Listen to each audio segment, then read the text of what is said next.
amakuru yawe n'amahoro je nitwa Gerard Ndayisenga naje ariko no kanje tumurazana dushaka n'abandi bato barakirike bahombye kuri none kandi n'abantu bari kuri president ya Biden so ajya mwitwa ba Joyce wa Nehemia mbuye muri Virginia watoka Virginia ukora kuri kingamu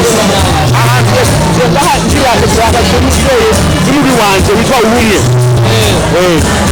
wowe mu buzima bwawe n'inyuma y'ibyo wavugaga ukora iki n'ibiki abantu bo batavuze bakumenyera ku murongo jewe ungenera nkorera United States government nkorera umuseneta ava muri Mole mwaka nkorera ubuvuzi dise kandi mukabashure masters nango muri August masters komereze kugira ngo bikomane neza muri ibi bintu byafashe ndabona abakozi kugana mu kugira mu kwitegura imensi myinshi eba umuntu utemuze udaka kuze ariko eba nyene ukuntu kameze nkamwiza afika amabeze zimuzi zaho bamushiwa wewe usa neza wewe neza yego wari watendeze muri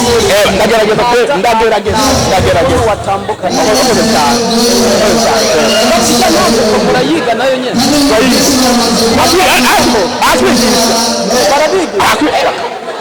ariko umuntu watambuka nibaza kuri umuntu n'abagabo babafatanyije babashyira hamwe turiga biri fresh mu Burundi ushobora kumbwira independence Burundi independence bisigura ubumwe independence bisigura umunsi abarundi bose bose w'isi yose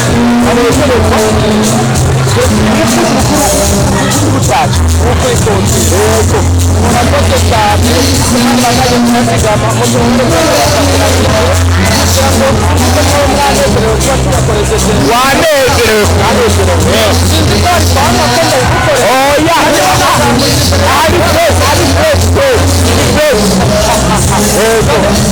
abantu rero mu mwaka w'abatatu banomba nizo batangiza mu bahoro byinshi bahonje india bases hano bahonje icyumviro igisha ukuntu rero ushobora gutera ubundi imbere mu business byose wabihonje muri rusange na organisation n'ama organisation barimo baravuga wowe ejarina ubumwe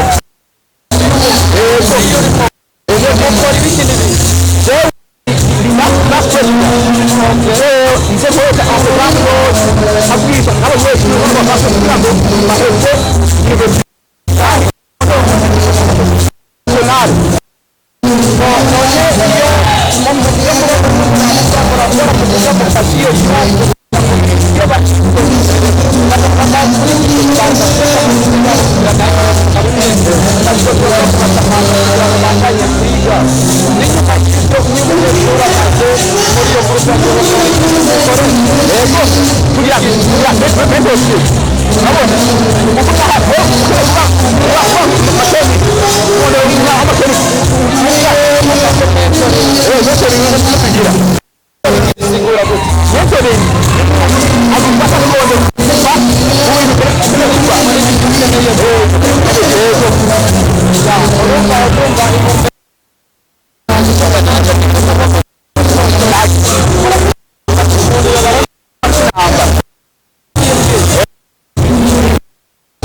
kandi